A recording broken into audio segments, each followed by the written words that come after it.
Se você não leu a reportagem da revista Isto É, de hoje, que foi publicada hoje de manhã, pare tudo e vá lá ler. Eu vou deixar para vocês o link aqui no comentário fixado para vocês conferirem, porque é muito importante. Algumas denúncias que já são antigas, que a gente já conhece, e algumas denúncias novas que são importantes, e que se fossem condições normais, políticas na história do Brasil, isso encaminharia o Brasil para um novo impeachment do presidente Bolsonaro agora. Mas, como não são tempos normais, como as coisas estão bem difusas e obscuras, complicadas e inacreditáveis, pode ser que não dê nada. A gente vai ter que esperar para ver como vai se desenvolver, mas a gente vai analisar isso daqui a pouquinho. Primeiro eu quero comentar aqui uma fala do Bolsonaro na China. Ele foi visitar a China e enquanto estava lá no país, ele foi perguntado o seguinte e respondeu isso aqui. Parte do seu eleitorado tem cobrado do senhor um comentário sobre a sua presença nesse país comunista. O que o senhor tem a dizer a essas pessoas? Todo país capitalista.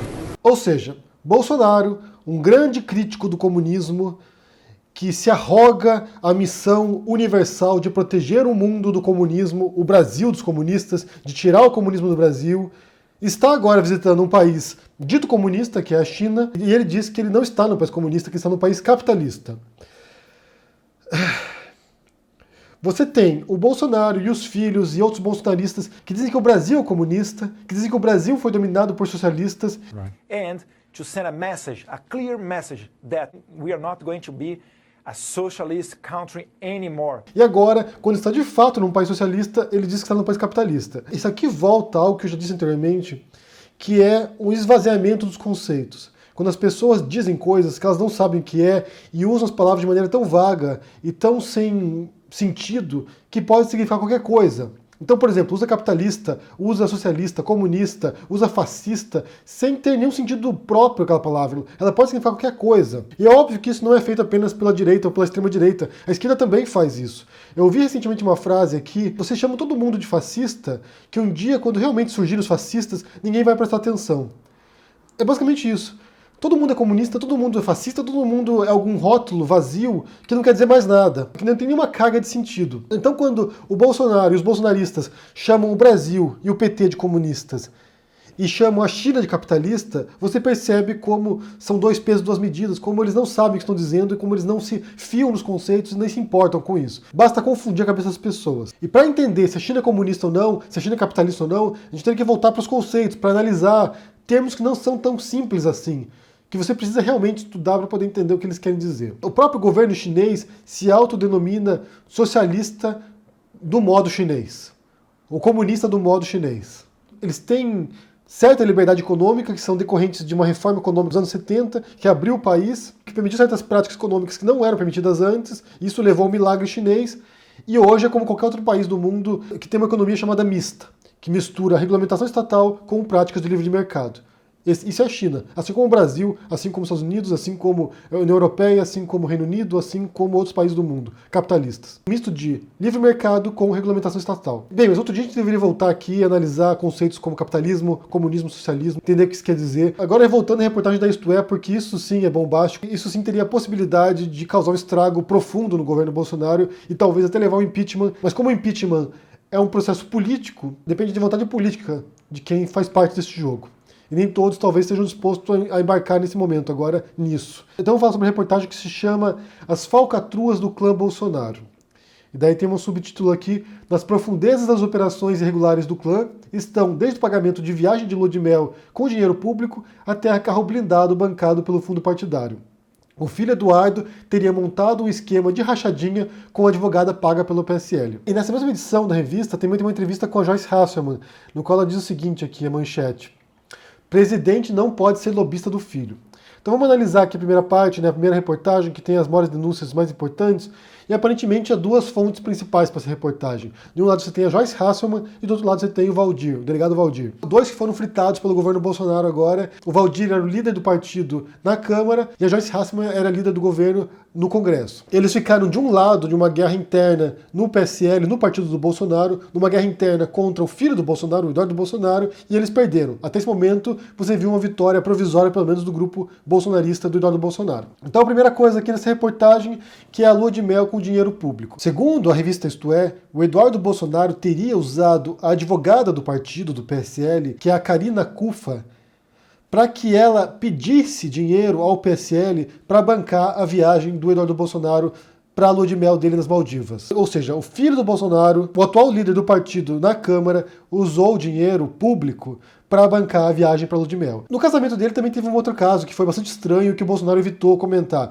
que foi o uso de helicópteros da FAB para levar a parentada do Bolsonaro para o casamento. Isso foi questionado, isso foi criticado, e o Bolsonaro fugiu de responder isso. Segundo o Antônio Rueda, que é o vice-presidente nacional do PSL, ele diz o seguinte aqui, em relação a essa advogada, a Karina Cufa, ele diz o seguinte: não aguento mais essa mulher me telefonando para pedir dinheiro para o Eduardo. Só que ele liberou a grana. Ele não aguentava mais, liberou a grana para a lua de mel do Eduardo. Inclusive, sai do partido também o dinheiro que banca os carros blindados do Eduardo Bolsonaro, segundo essa denúncia da Isto É. E aqui eu quero citar um trecho da reportagem que, na minha opinião, talvez seja a pior parte de todas. Karina Cufa era conhecida defensora dos interesses de Eduardo dentro do partido, do PSL. Ela recebia salário de R$40 mil mensais, também pagos com dinheiro do contribuinte, mas dividiria o valor com o deputado, na proporção de R$20 mil para cada um.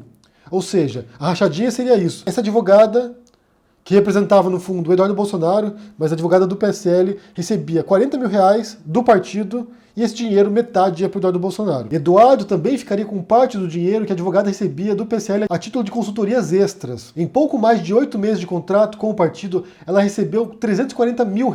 E essa briga interna do PSL, por mais absurda que soe, ela tem a ver com o dinheiro do partido.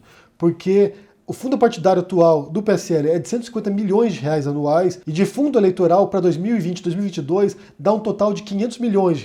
Então essa briga tem a ver com o dinheiro. Quem vai bacanhar essa grana violenta do partido vai tomar as rédeas do partido nas próximas eleições.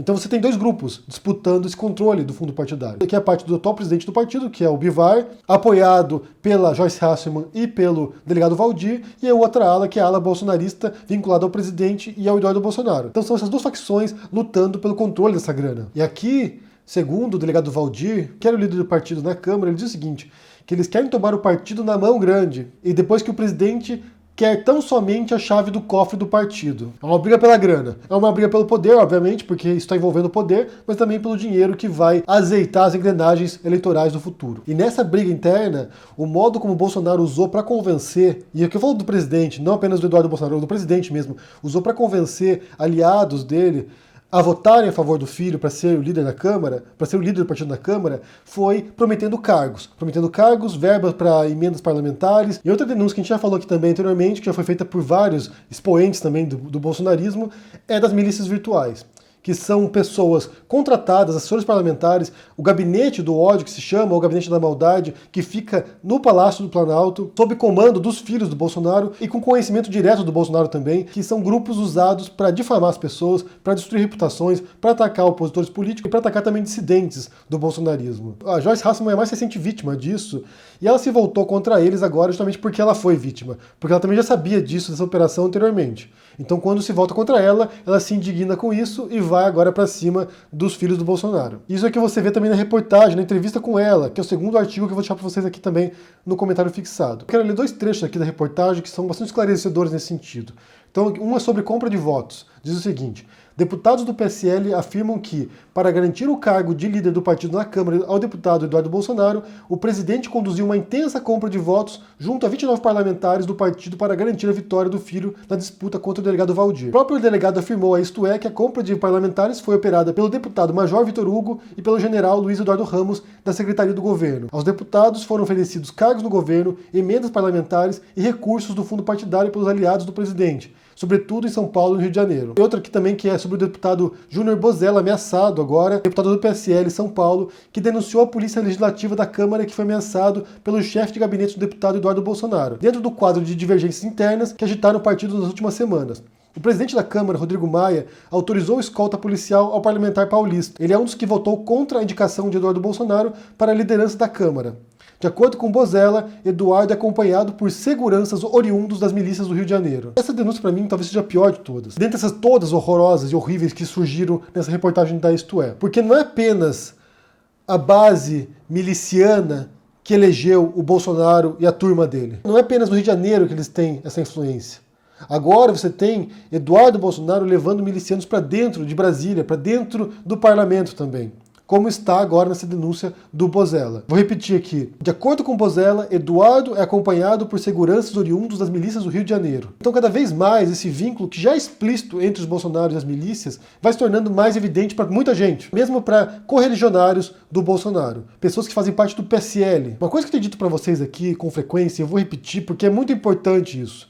Nós que estamos na oposição, a gente vem aqui, revela as coisas, diz as coisas, e critica o governo, e expõe a mamata do governo, os abusos, os absurdos. Só que quando você tem dissidentes, pessoas que são do partido, pessoas que são próximas do Bolsonaro e que vêm aqui a público revelar essas coisas, isso tem um impacto muito maior. Porque são pessoas que conhecem o mecanismo interno desses grupos, dessas pessoas, dessa família, desses milicianos. São pessoas que trabalharam junto com esses grupos. Então eles podem iluminar aspectos pra gente que nós não temos ideia e ajudar a formar esse quebra-cabeça. As peças que eles nos trazem são cruciais para entendermos esse cenário. Você tem aquele meme que todo mundo adora, né, que é briga desgraçados briguem. Isso ajuda, isso contribui para formar esse panorama. Quando você tem Delegado Valdir, Joyce Hasselman, Alexandre Frota, Lobão, pessoas próximas desse grupo, vindo aqui mostrando as coisas pra gente, isso reforça o que nós já dizíamos antes e, de certo modo, também contribui para que bolsonaristas prestem atenção um pouco mais do que essas pessoas estão dizendo. Porque são pessoas próximas do Bolsonaro. Eles não precisam inventar nada. Eles viram, eles estavam juntos lá. Eu recomendo muito que vocês leiam essa reportagem da Isto É, tanto essa reportagem quanto a entrevista com a Joyce Hasselman ali, porque tem pontos importantes ali para serem observados. E eu quero saber o que vocês pensam sobre isso, sobre essas denúncias agora da revista, sobre esses novos elementos que surgem agora, sobre denúncia de rachadinha com o advogado do PSL, junto com o Eduardo Bolsonaro, dinheiro público usado para pagar a viagem de lua de mel do Eduardo Bolsonaro, milicianos fazendo segurança do Eduardo Bolsonaro, compra de votos, promessas de cargos, promessas de dinheiro para emendas parlamentares, ou seja, a mais velha política imaginável em atuação. Como eu disse, se fosse em outras circunstâncias, se fosse em outro momento, isso aqui estaria levando abaixo Brasília agora e Bolsonaro estava com a corda no pescoço. Mas não são tempos normais, então a gente não sabe o que vai acontecer. Pode ser que não dê nada isso aqui. Pode ser que depois de amanhã já seja esquecido porque tem outra denúncia, outro absurdo. Então deixa um comentário aqui embaixo, deixa o joinha, assina o canal, ajude no apoio, a gente se vê por aí. Abraço e até mais. Tchau.